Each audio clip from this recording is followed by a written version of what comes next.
stream. All right. So yeah, as I mentioned, let me go up. Let me yeah, today's topic will be about self-hosting and what does free means in this open source world. So we're gonna have a Jim, and also we have Brian from Evsam Open Source, and together we will be talking about this topic. So let me also introduce Brian.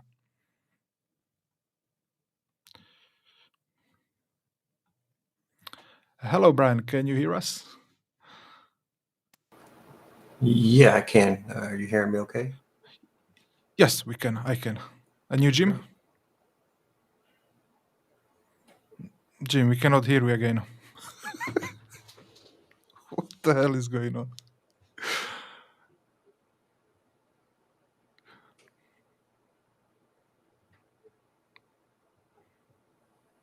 Nothing. Oh. This is when technology is not working with us as we want, right? Meeting systems and technology don't always get along so well, unfortunately. I was having issues. I was on the Firefox browser. I actually had to switch browsers to get the audio to come through on the output side. So, Yeah. I don't know. I'm using Brave. Also, I use Firefox yep. with this. Never got issues, but today is maybe just a strange day. So, yeah, thank you very much, Brian, for joining. And can you also introduce a little bit about yourself and what are you doing also in the open source community? Yeah, absolutely. And Jim, as you to feel like you've got to just interrupt, man, it's fine. I don't mind. So first, I'm a huge fan of Jim's Garage. I watch a lot of his videos. He does some really amazing stuff. But I always introduce my videos as the open source advocate. Um, I love open source. I have just forever been an open source person. I got into it when I was in college and then in graduate school. I used open source for everything that I could find. Um, and then as I started just at home realizing like all the services that were online and all the things that were online and all of my information that was out there, it really started to kind of bother me. And I don't know if it was because I started, my wife, my family, adopting a child and worrying more about them and their privacy, I think is more than it was even about myself, honestly. But the more I looked at it, the more I realized it was a problem. So yeah, I started looking for videos online of how do I set up my own stuff? How do I run this stuff on my own at home? And everything at the time, this was 2019, you got to keep in mind, everything at the time that I was finding was really short 10-minute, hey, here's a really cool application, but nobody showed you how to set it up. They showed you all the cool stuff it could do, which was great. But then I'm sitting here struggling to figure out like, how do I get this thing going? And Yeah. I had no idea what Docker was. I'd heard of it. I didn't really understand it. I didn't grasp the concept of it. So that was a huge thing for me to finally get my head wrapped around because it's such a great way to run things, and especially for a home lab and small systems. But for me, open source is that freedom, like you're talking about. It's the freedom for me to own my data, the freedom for me to understand what's going on in the software, to go and say, hey, developer, I'd sure love to see this thing happen, and what can I do to help make that happen? To get an answer back, I mean, have you tried to ask Microsoft for a feature lately and get an answer back? If you get one, it's going to be an automated one. Google, same way, right? I mean, try to reach anybody at Google that's actually going to give you an answer if you don't already work at Google or something.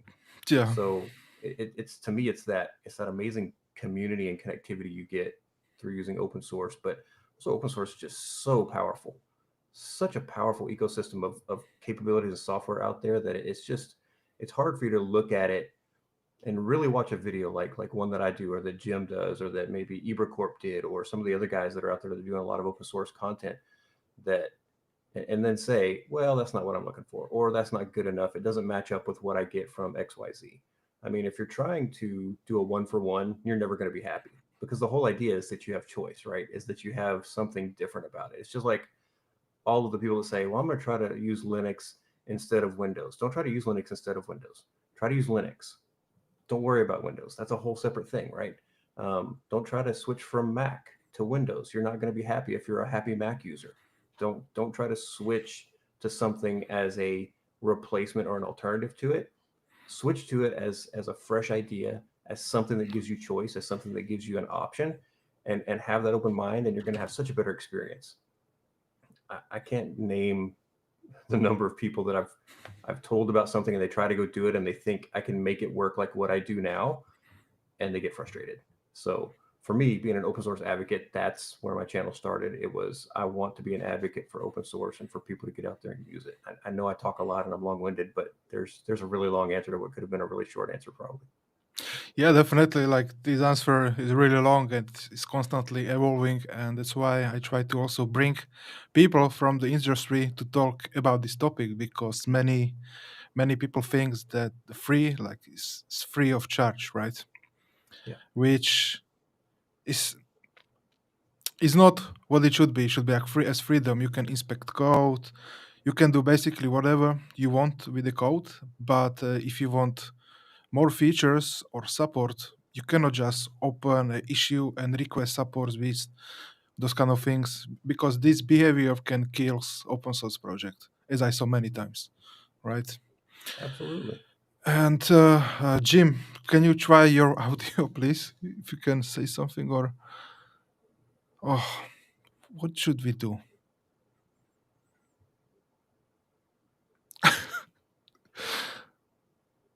I think he said he'll be back. Yeah, I Yeah, think so. you know, Because if we can add a second stream from the, let me see. Is Oh, that there you. better? hey, I hear him. All Yes, that's right. better. Yes, perfect. Close Chrome, reopen it. Oh yeah, Google. Turn it off and back on again. That's the Yeah. someday I'm going to ask somebody from Microsoft or Linux or anywhere that works on the kernel, like, why does that fix the problem? I want to understand better.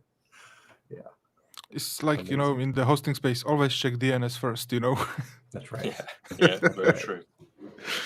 Yeah, so perfect. Now when everything is working, so I think we can begin with like introduction to this self-hosting, because many people already know what is the self-hosting, but it's always good to recap and give a brief overview of self-hosting and the benefits it offers. So if you can start, Jim, first.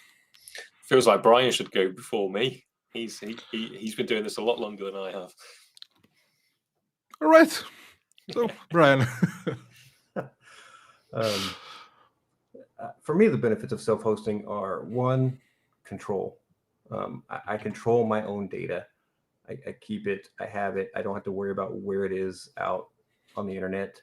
Um, Second thing is privacy. It's a huge thing, as I said, as my family has grown, as it's gone beyond just me. I got really worried about privacy. I still worry about it every day, and I see. It's funny because I was in law enforcement for 10 years, a long time ago. Um, and back then people were like, hey, you can't do things against my rights. In the United States, you have rights to certain things. And the funny thing is, now they complain about the government's spying on us. The government's using software to keep track of us. They don't even have to do that. You're putting it all out there on Instagram and Facebook and everywhere else for them. They can build the most incredible profile from the things you share openly with the rest of the world every single day. They don't have to have special software and hackers to get your information anymore. You're giving it to them all the time. The one thing I did used to tell people, especially when Facebook was really, really getting started and some of these other apps that let you check in somewhere, if you're taking a vacation, don't post about it on Facebook, because you're just telling people you're not home. This is a great time to go burglarize your house.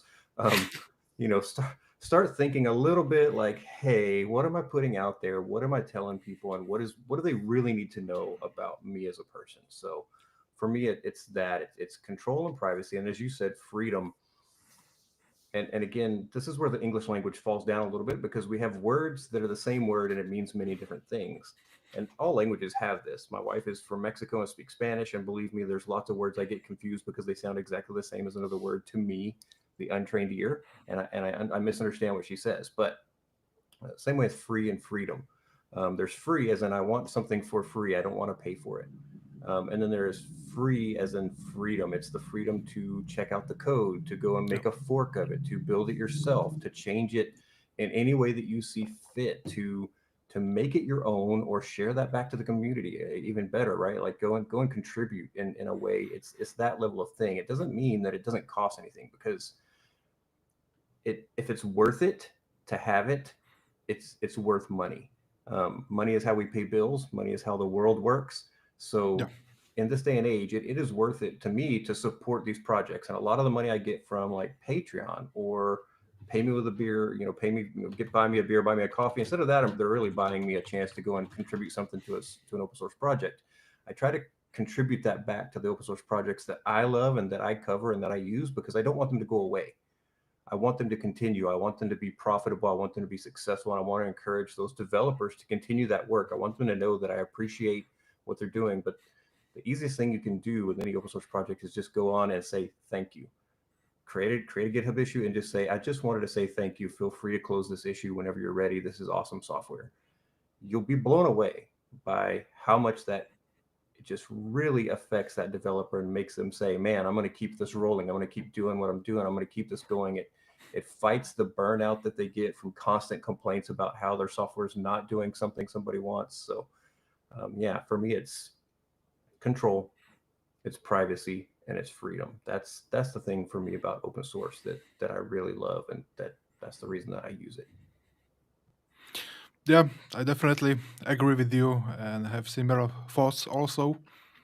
And what do you think, Jim, for the benefit? Yeah, I'm probably going to echo most of what Brian's said, so I'll try and keep it succinct. But it's basically, yeah, what started off as a little bit of hobbying and tinkering, that I slowly sort of realized that having lots of multiple physical machines was not a scalable solution. So I then sort of thinking, oh, what's this newfangled virtualization? I was kind of doing my sort of PhD at that time, and just really wanted to get more involved. Then sort of moving into security. I think it has parallels with what Brian was saying around sort of certainly the privacy angle. So there's lots of things, and almost I created a rod for my own back in terms of the more dependent I became on open source and self-hosted, I then needed things like VPNs, and then sort of privacy became a concern because I had to be my own sysadmin remotely, and all those sorts of things. But I think largely, I think it is the freedom, I think, to kind of choose the services that I want to use. I'll be honest, there are still some things like Gmail, for example, which I use. But then on the other side, I'm a big advocate for things like using Jellyfin and using free, I guess it's more sort of a freemium, things like CrowdSec, where there are paid versions and things like that, where I do want to expose some services, but I want to try and do it as securely as possible. And then a myriad of other things, which you've probably seen all on my channel.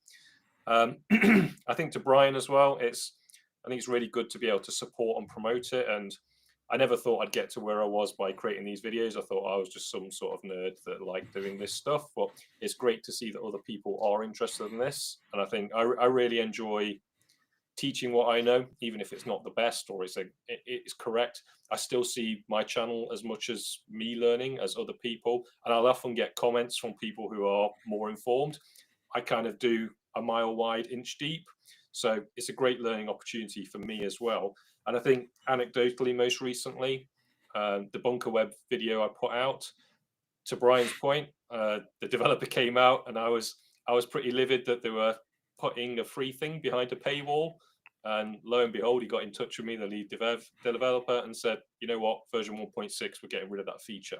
So I think a bit of that kind of community feedback, keeping them honest, that's great. And I kind of feel as in my part, I've given them a free bit of broadcasting. I think it's a great project. I would love to see them succeed. And I almost feel like these are what your competitors are doing. This is kind of what the open source community expects. Kind of fall in line and keep doing awesome work.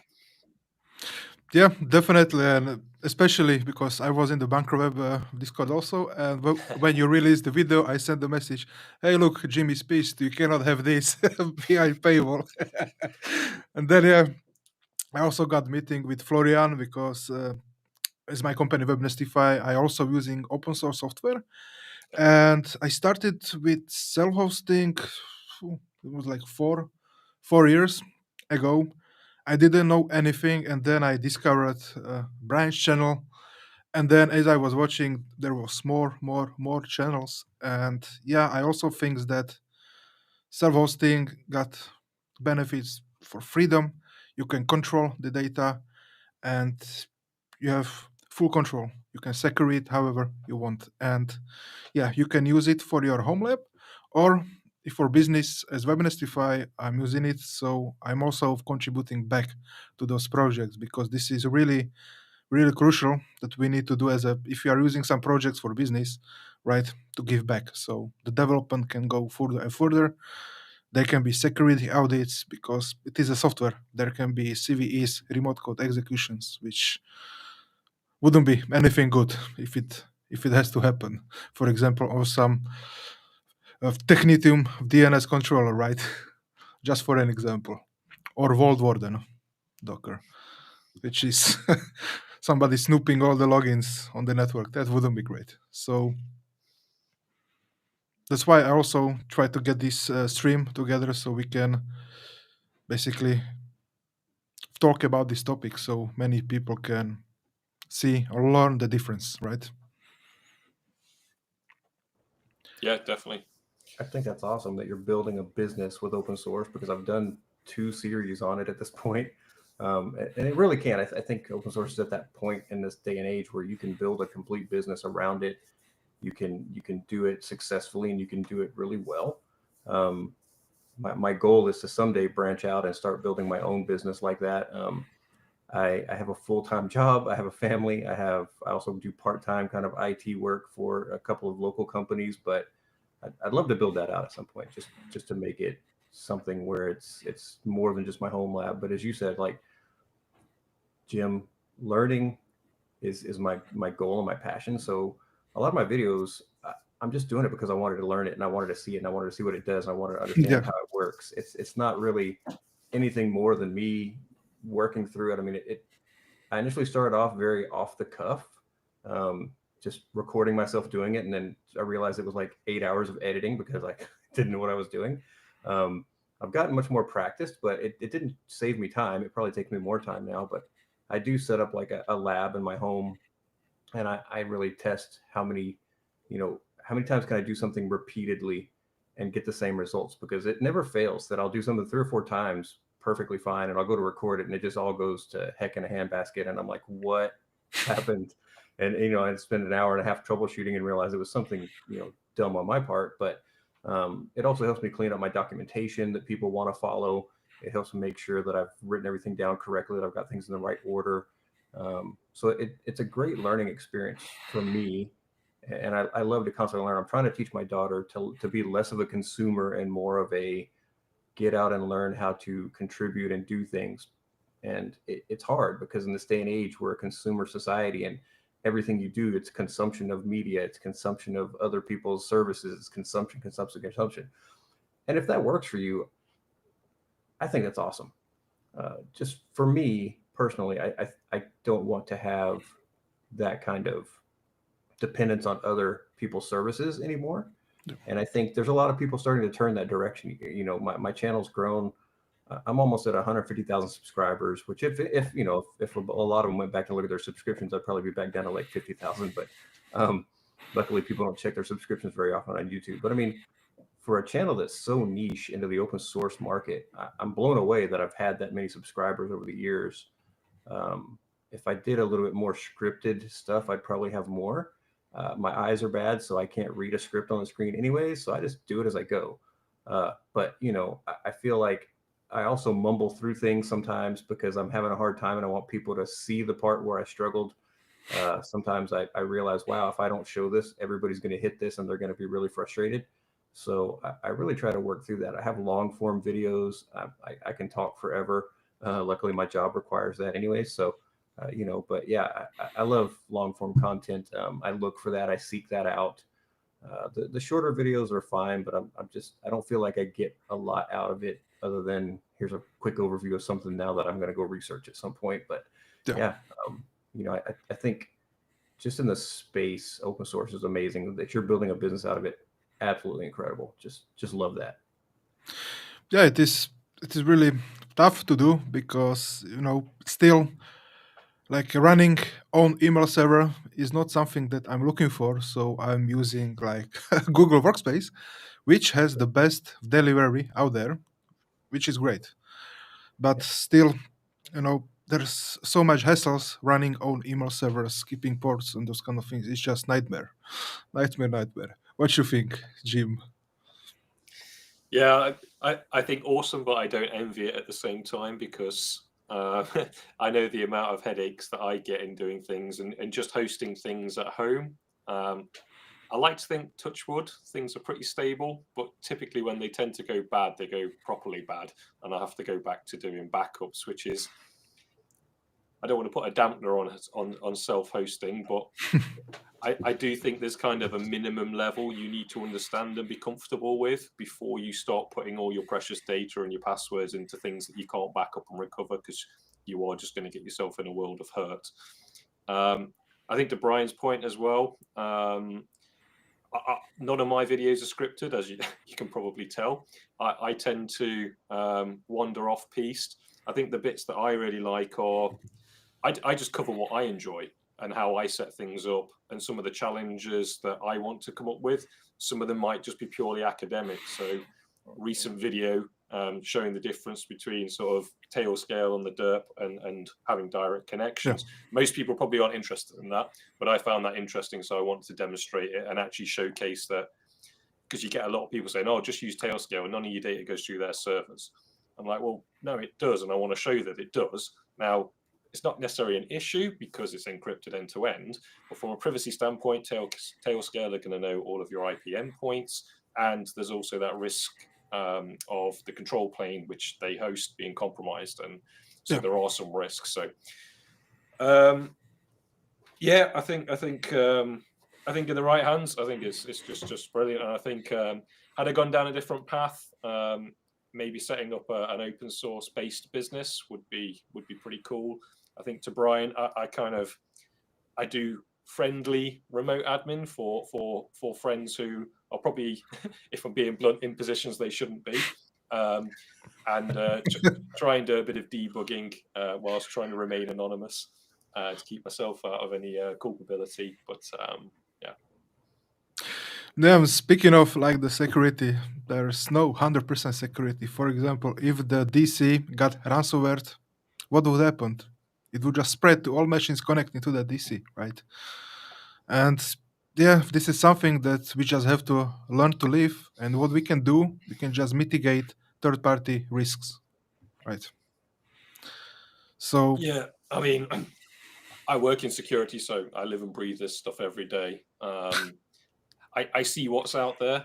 I know how bad it can be, and it's kind of why I rapidly shifted my I would say threat profile and my external perimeter. When I started doing YouTube, I noticed sort of as soon as my domain was out there, it was kind of firewall hits went straight up. So I was like, right, I can't have that set up. So that domain's basically kind of scrapped, and I use a different domain for my services. And now instead of having things open, everything is behind kind of a VPN. And I have some other layers which we could talk about, but I don't want to go into too many details. But yeah, security really is first and foremost. And I think it's probably one of those areas where it's more difficult for open source projects, especially where it's an open source project that's completely funded by the community. I think where you've got open source, but there's a commercial element to it, probably a bit stronger because they've actually got revenue to go and fix stuff. Yeah. When it becomes open source community driven, often security and productivity are at loggerheads. You want nice new shiny features. Who wants to go in and slow down production and getting those out? Who wants to then go back, fix things, and then risk breaking new functionality? All of that sort of stuff. So I really do think that security is one of those that's, well, it's just living and breathing in everything we do, but especially in the home, the sort of home server self-hosted setup.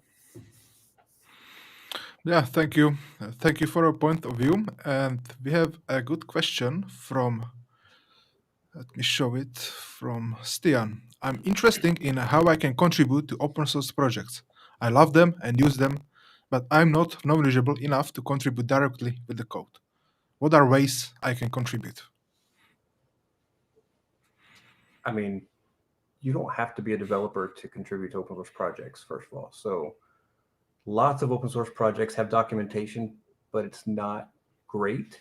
it could use a lot of fine tuning, a lot of additions to make things more clear, a lot of updates to make things more clear. So you could just go in and learn everything you can about a piece of that open source software, and then go back and check the documentation to see, does it really cover it in a way that makes sense to a new user? Or as a new user, go in and look at the documentation and see if it makes sense as you're learning it. And then if it doesn't, go back and adjust that, help them improve that.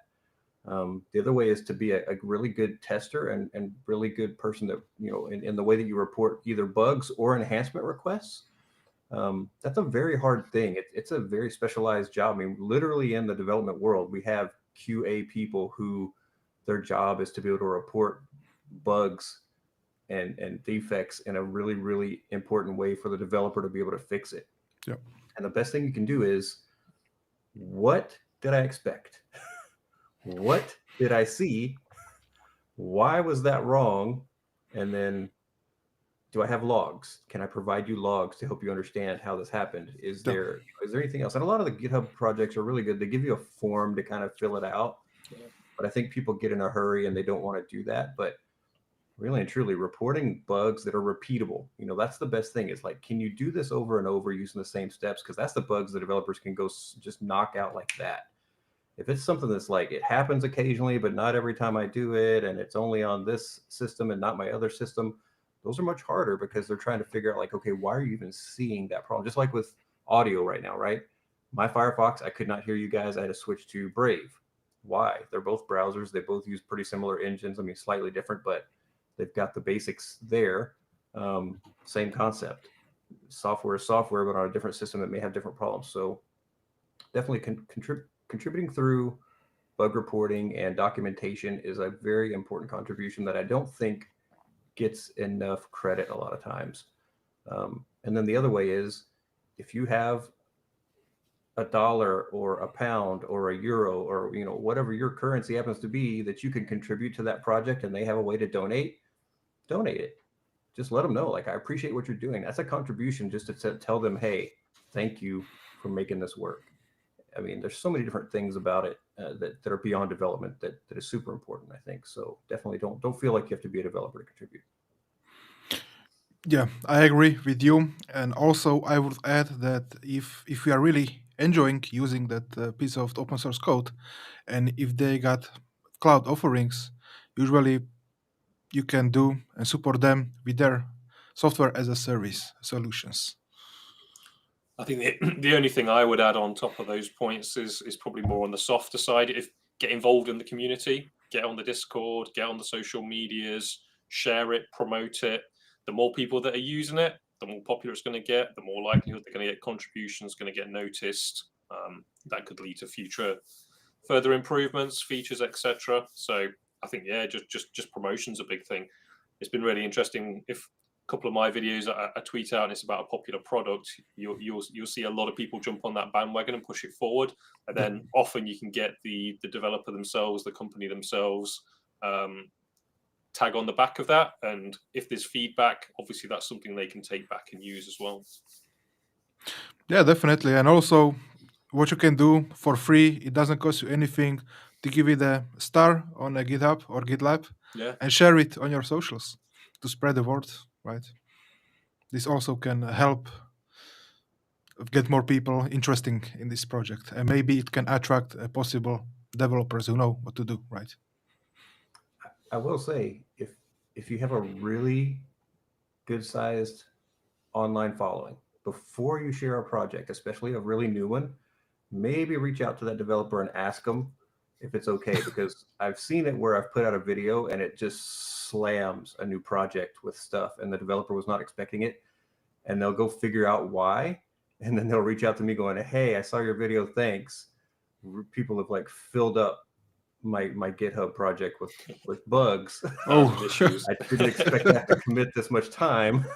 So be aware. I mean, it's not that they don't want to, it's just that it catches them off guard a little bit. So you might want to ask, like, hey, are you prepared? If you have, a lot of, followers on any kind of social media, especially if they tend to do the things you ask them to do, be a little cautious with that. But yeah, just a lesson I've learned a couple of times by doing that. I try to look and like see how long has the project been around and make sure they're ready before I push stuff out there.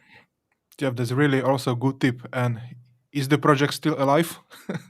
It is, yeah. Thank goodness. Okay, Yeah, good. yeah. I don't know Both of which them. one. Yeah, Okay, great. I've had it a few times, but yeah, they're all still going. They just, they're usually they're grateful that somebody covered it, but at the same time, it does throw them off to suddenly, to have nothing for months and then suddenly have like 150 bugs entered in a day because people ran out there to try it. So yeah, Yeah. yeah.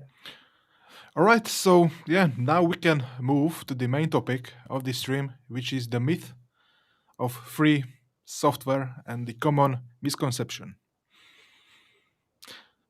So yeah, maybe if I can begin, I think the many people thinks free and open source mean free of charge, that you don't have to pay anything into the software, and when something breaks they expect it support automatically, right?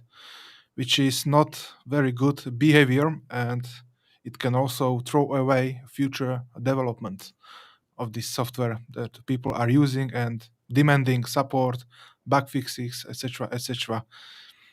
And they need to realize that those projects from those developers is like a hobby. They can be full-time employees, they can have families, and they are just running this in a free time, like Mistborn VPN, which I got also stream with founder and creator.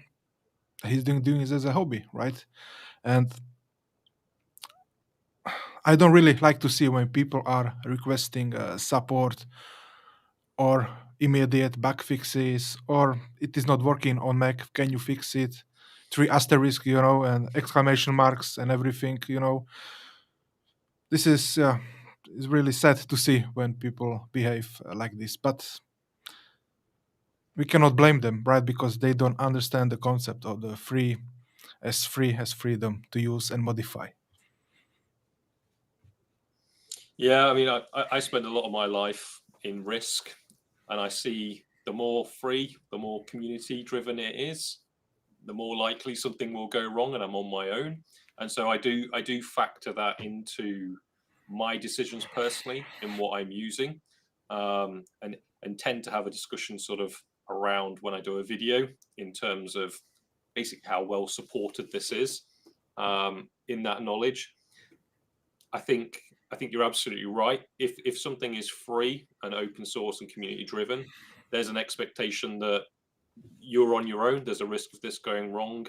There isn't a formal support model, or if there is, do expect to pay for it because you are receiving a service.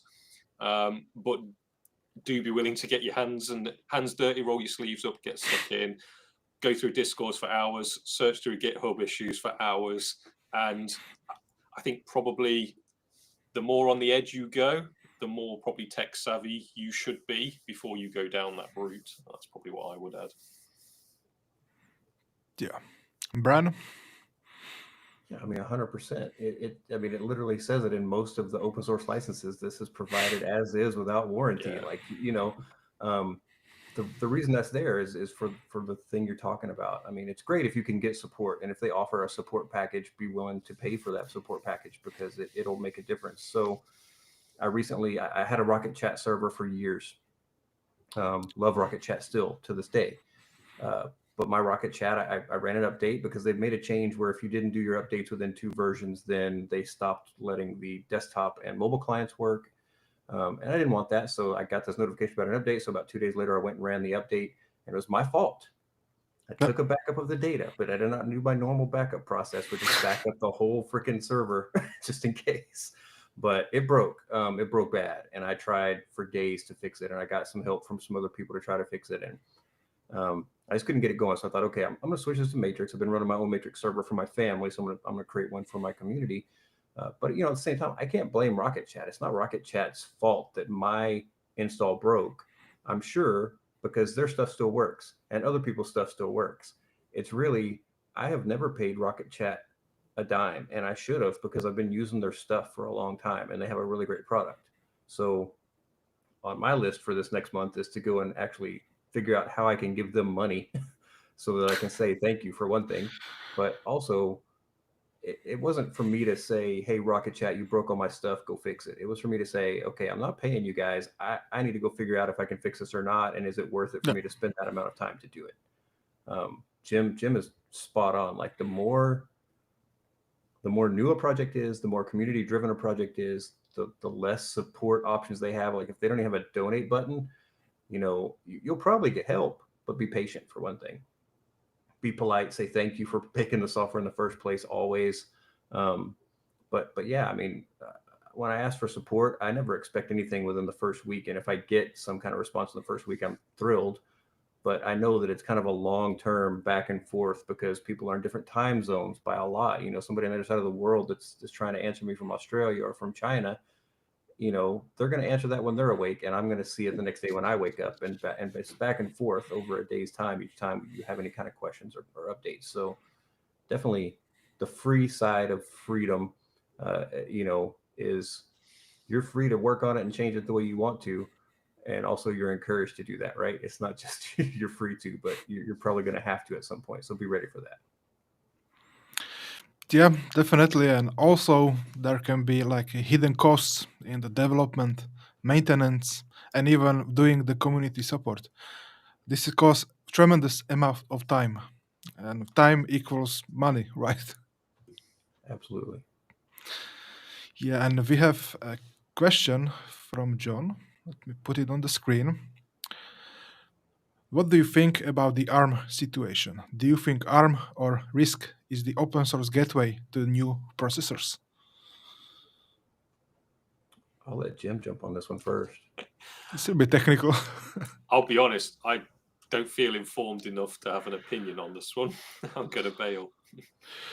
I don't know that I have a technical opinion. I know that I like the low power ARM processors because of the low power side of it. I ran Dell RX 730s for a few years, and the noise output for one thing was worrying me that I was going to damage my ears because they were always like back here behind me. But also the power that those things take is not an inexpensive thing. So you have to be ready to pay for that energy that you're using up. So my goal in 2024 was to go low power. So I've been trying to find these low power processors, these low power pieces of hardware. Yep. And if you want low power, man, ARM and RISC-V are the way to go because it's just tremendously low power by comparison to their, older brothers there. And nowadays you're getting incredible amounts of processing power out of those things too. I mean, if you look at what Apple's done with their own silicon, I mean, if you can stand to stomach the cost of an Apple computer and then put Linux on it, you're going to have a killer server, and it's just getting better as you go. I love Mac and I love Apple, but definitely I prefer my Linux stuff to run everything on. So yeah, I mean, definitely I think ARM is the Homelabers gateway to success in the long term from a cost perspective. For one thing, it's less expensive a lot of times for the hardware, less expensive because it's low power. I think easier to replace hardware as it dies because that does happen over time as well. So you've got to look at that kind of holistic view of what do I need to run my home lab and make sure that all my stuff is protected. So yeah, I think it's a great way to go. I think sorry, just jumping in on that. I think one of the barriers to it is still a lot of the open source projects won't run on ARM. They're still x86. But it is good to see that people are taking on these new architectures. And I think to your point, I was reading an article earlier just looking at the new M4 Pro, and it was something like 40 times faster at audio transcoding than the RTX 5000 NVIDIAs, which you think they were flagship cards just one generation ago, and it's doing it for 25 watts. It's incredible. And I think part of there are a circle of people in the Homelab community that also do it for some of those environmental reasons. It's kind of making use of old hardware that would otherwise end up on the scrap heap. Some people enjoy the challenge of kind of minimizing those servers, getting down the energy costs as far as they can go. I think these are all avenues into ARM and RISC and things that can be used in the Homelab. I mean, the prices at the moment are still sort of high. I think until they start getting more market share, then that will start to come down. The secondhand market will start to flourish. But yeah, I was in the same place as you, Brian. Started off with an R730. It would guzzle sort of 150 watts just running a few Docker containers, right? And now I've got 3 MSO1s running, and they're pulling 97 watts at the moment, and they're not even that efficient, those chips, but it's just crazy the efficiency drives that are going. Yeah, and I also think that the ARM or RISC-V, those are RISC processors, can be highly tailored to do one thing. You can upload code to this processor, and there are many open source projects on GitHub which you can upload to this processor and do its thing. So yes, I think that the RISC and ARM can be gateway to a new open source processors, right? And also recently, NVIDIA is losing a lot of RISC processor in their GPUs. So yeah, we'll see how it goes. And thank you for the question, John. Yeah. Okay, so what we got now? Now we got topic why support matters for open source projects. Challenges open source projects face without financial or community support. I think we've probably covered a lot of the things here, so I'll probably try and summarize it. Yeah. I think usually an open source project probably starts out as an individual or a handful of people that are usually working in their spare time, probably have jobs, family commitments, etc. So it must be very demoralizing to put a lot of effort in and not get sort of traction or feedback unless you truly love it and you're just a diehard and you're going to do it anyway. So I think having that community support, and again, it's going to depend on what the service is and what you're doing. Some of them literally feed off having more people. That's the whole point of the application. Anything that is sort of crowdsourced or feeds on sort of Intel, telemetry, those sorts of things. And I guess that probably nicely leads into the financial element. If there are elements of that service that perhaps require the developer themselves to invest in things, so they're going to have things like if they can't just use GitHub, for example, they're going to have other fees associated. Maybe they want a website, maybe they want another server, maybe there are other servers for different elements within that project. All of those sorts of things are going to have to be paid, and if they're not going to recoup it themselves, then you do need that financial support. Plus, I think as well, the expectation shifts over time, like we've kind of spoken about. Remember at the core that these can just be free and start off as a small project, but then over time they grow, the expectations grow. It suddenly becomes, hey, I've been using this for 3 years, I feel entitled, why isn't this getting fixed? And I think it's very difficult without that financial support model, whereby maybe you would salary people, maybe you would put out, say, what's the word? You'd put out essentially like small contracts or bounties or whatever to go and fix. If you can finance those, that's great. And I think just the overall promotion of it as well. Sometimes it does require a bit of financial investment to get the to get kind of the recognition that it deserves and to get it out there, get the volume of people you probably need to sustain this. I think probably one of the biggest things communities, I'm not saying this is necessary for one that should be financed or was trying to finance, but I remember KAS at home, Kubernetes at home, that kind of died a death, which I always thought was interesting. But the guy basically came out and said this started off as a fun project I shared, and then all of a sudden people were running businesses off it and they felt entitled and they should get all this support, whereas actually at its core it was still just a handful of people doing this in their spare time, and it essentially created a job that was taking up all their time and they weren't getting any pay for it or anything. And there's got to be some give, I think, in that. Yeah, 1,000%. Yeah, Jim nailed it. Yeah. Yeah, like it's really important to keep those things in mind, right? The community and those kind of things. All right, what we got next?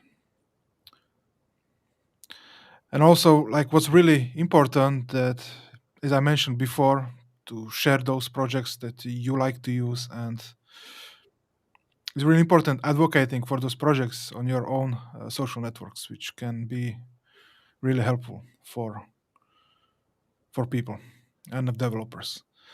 And also, if you have any questions, feel free to leave those questions in the chat so we can answer your question. Try to stay on the topic, not to go too much technical details like CPU and those kind of things.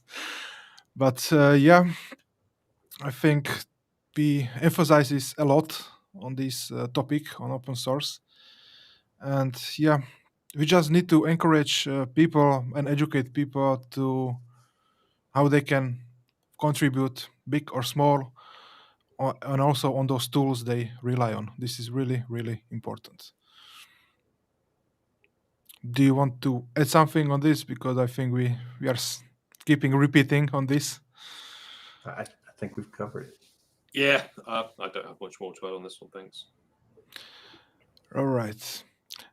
And have you saw any projects died because somebody was demanding something from them? I did a video, I don't know, a year or two ago now about, it was one that I read on Reddit where the developer had said like, how do I go about just ending my GitHub project? And he explained, he was burned out. He started a project and it got covered by a channel like mine. It was not my channel, but um, it pulled in a bunch of people who loved the project, which is awesome. But then, as we've stated, like they felt entitled to start demanding things. And he had somebody who he didn't make it work on Mac, and they demanded that he make it run on Mac. And he didn't even have a Mac. And if you know anything about Mac development, for the most part, you need a Mac to do Mac development. And so I say, okay, if you want to be insistent that somebody does something, at least offer to buy them the machine to do the work on that they need. It's that kind of thing where we've talked about this several times, but yeah, I've definitely seen, projects die off. I've seen projects just go stale, not because the person who was working on them isn't interested. They don't have time. Just like we've said, it's a passion project. It's a hobby. They do it. I've got my own project, that I did a video on a while back, and I haven't done any coding on it in a month at least, because again, things come up. It's if you can see my office behind me, which you can probably see some of it, it's filled. This is a big room and it's filled with stuff right now because it's almost Christmas and we do a big lighting show in our front yard and it takes a lot of time to get it all ready. So family and things and everything else just takes up your time, and a full-time job, is usually more than full-time. If anybody's got a full-time job, you know what I mean. And it's just one of those things where you have to find the time to do it. And as much as I'd love to be I can sit down for 5 minutes and do something, I'm not. I'm a guy that has to sit down and like focus for like an hour to get something really accomplished. So I just, finding an hour sometimes is not easy. But yeah, I've definitely seen projects go away just because they don't have that community support or that community effort going into it. It's one person who's doing something and you just dependent on them. It's yeah, sure. Yeah, definitely. And can you share your number one open source project that you are using, or what's your best open source project that you love? I don't know if I have a number one. I have so many. I use NetBird for my VPN because I control the server. Yeah, Love it. Yeah. me too. And yeah, those guys are amazing, by the way. And then Nextcloud, definitely love Nextcloud. It has just been such a awesome. I wrote a book. It's getting edited by an editor right now, and I use Nextcloud to share the book with them. So I can see the changes that they're making, which is absolutely incredible because they're not a part of my Nextcloud. They're just a person that I shared it to. And yeah, it's been great. So I'd say those are probably my two most used and productive applications. Everything I have on my network, I get used all the time. My family uses Jellyfin like crazy. I've stockpiled media for years just because I knew it would get harder to get at some point. So yeah, when they want to watch something and they're bored, I'm like, go watch Jellyfin. It's fine. Go find it. I have old TV shows from when I was a kid, so I'm like 50, so pretty old TV shows. But I'll tell my daughter like, go watch this show. That's really old. I'm like, it's okay. It's still a good show. Go watch it. You'll like it. So yeah. Yeah. And you're James? Yeah. Probably all of the usual suspects, all of the one that Brian's mentioned. I'll probably go the opposite end of the scale. Probably Kubernetes. That's probably my favorite. Mm-hmm. I know a fraction of what there is to learn, and it just sort of fascinates me, tinkering, playing with it, trying all the different various flavors of Kubernetes, breaking things, getting stuck, figuring it all out. I love the fact that it's completely overkill for my home, and it creates a job that I don't need, but I still love it. I just love deploying it, watching things fail over, being able to scale things up. Just it gives you the perfect test bed for just trying things out and for anyone who's listening and thinks I don't have 3 machines, you can just run it on a single machine and you can play with it. That started off really as kind of a challenge I'd set myself, and sort of in my work life as well. That's kind of the way we were heading, and I felt like I really need to get informed.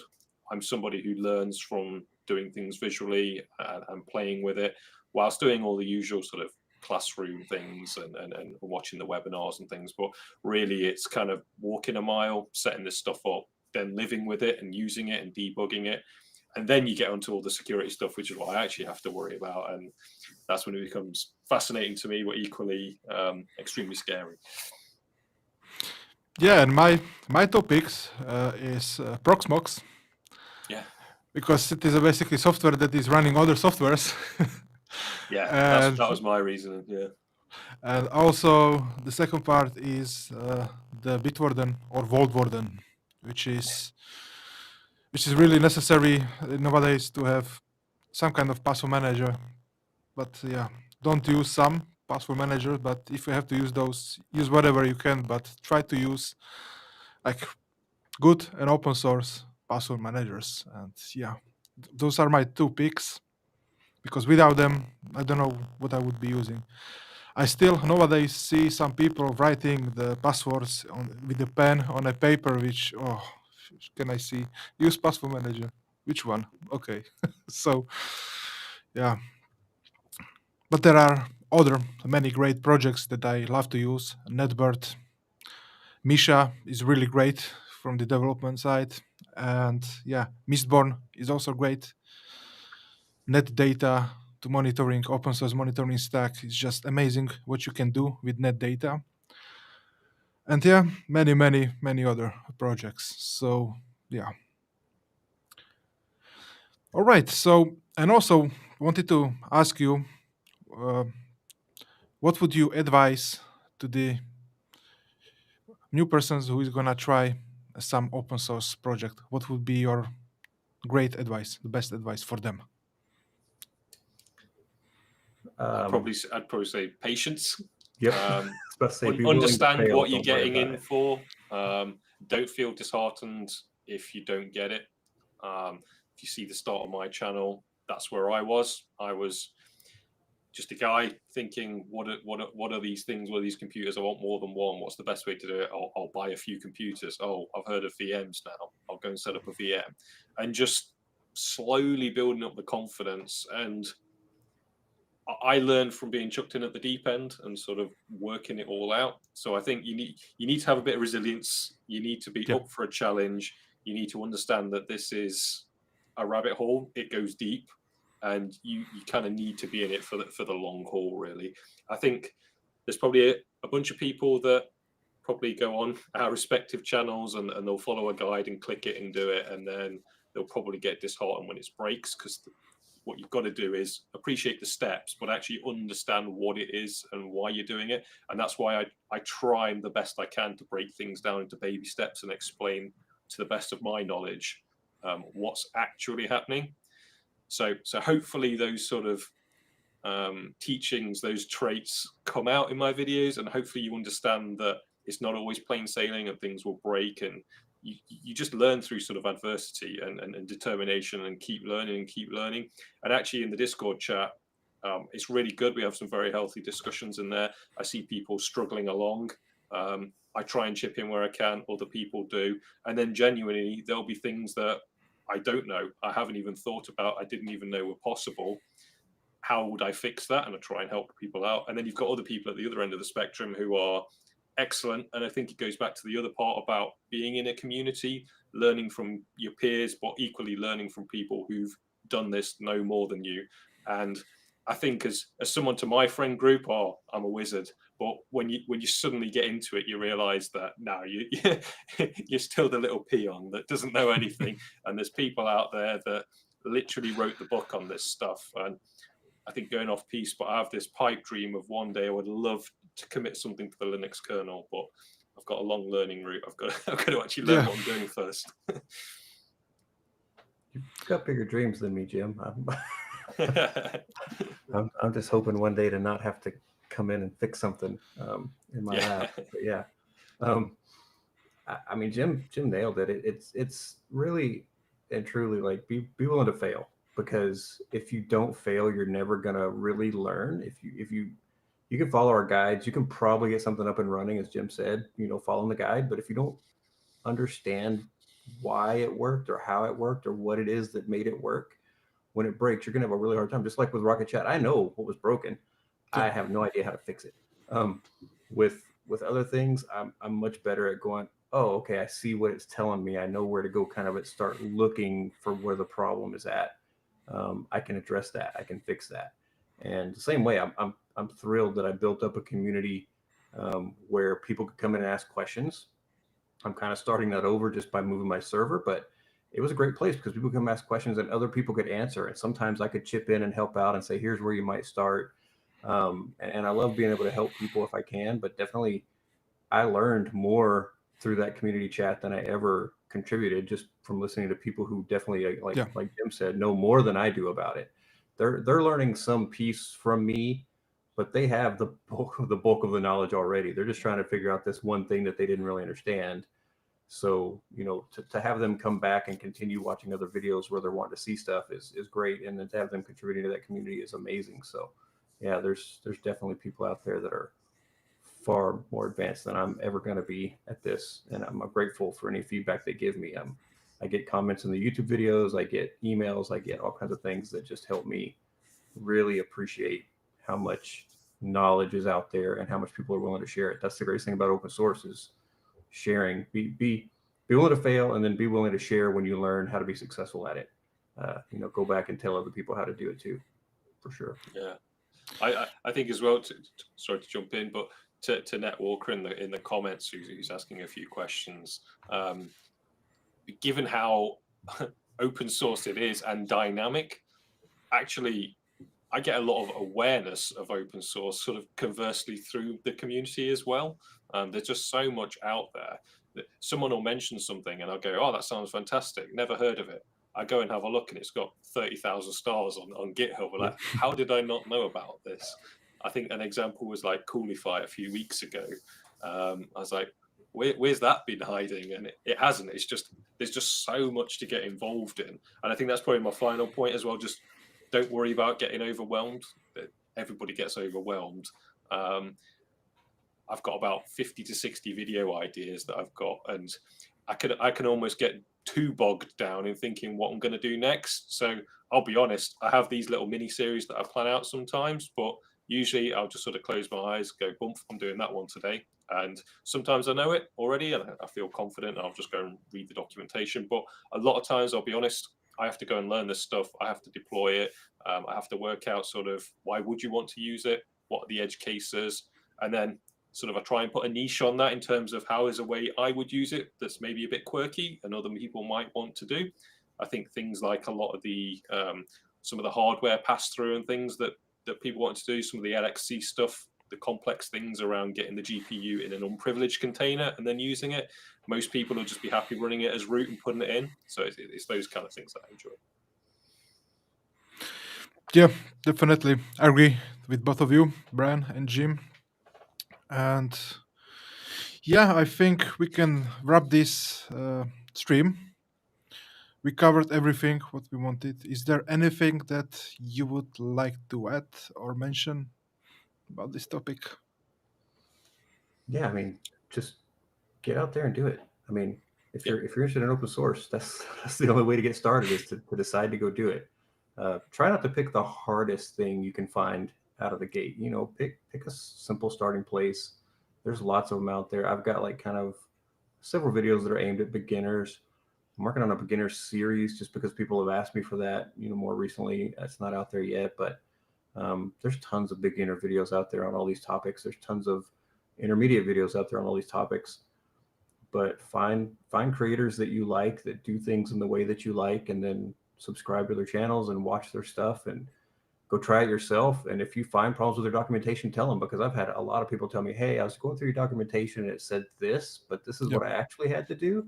And yeah, I made a typo, or I just miscopied something on my own notes, or I didn't have my notes correct and I was just hand typing it anyways. So definitely just go do This it. is where Sure. you find yourself becoming an open source project, and now you've got the issues of people contributing and it's taking up your time, and they expect your documentation to be right. I try to go fix it as soon as I get the message so that I Yeah. can tell them I fixed it.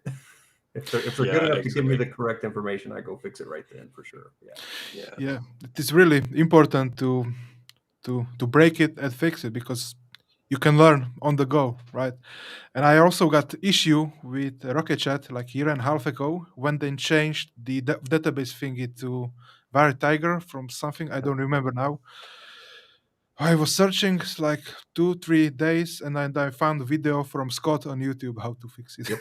that was that was He's the one really that was nice. helping with mine, and he probably could have fixed Oh, it, but I was probably just like, okay, I've got to move to something different where I can control this better. Yeah, yeah, because Scott's I amazing. If was you haven't checked out Scott a Bite, go check out his channel. yeah, He's got because he's one of those guys that wrote the book, by the way. Yeah. oh Okay. really? Yeah, Okay, definitely. that's good to know. He worked for NASA, and he worked for, I believe it was Boeing. I could be naming the wrong one, but one of the other companies as well that does a lot of stuff for NASA. And yeah, when it comes to networking and infrastructure and things like that, he is definitely the guy.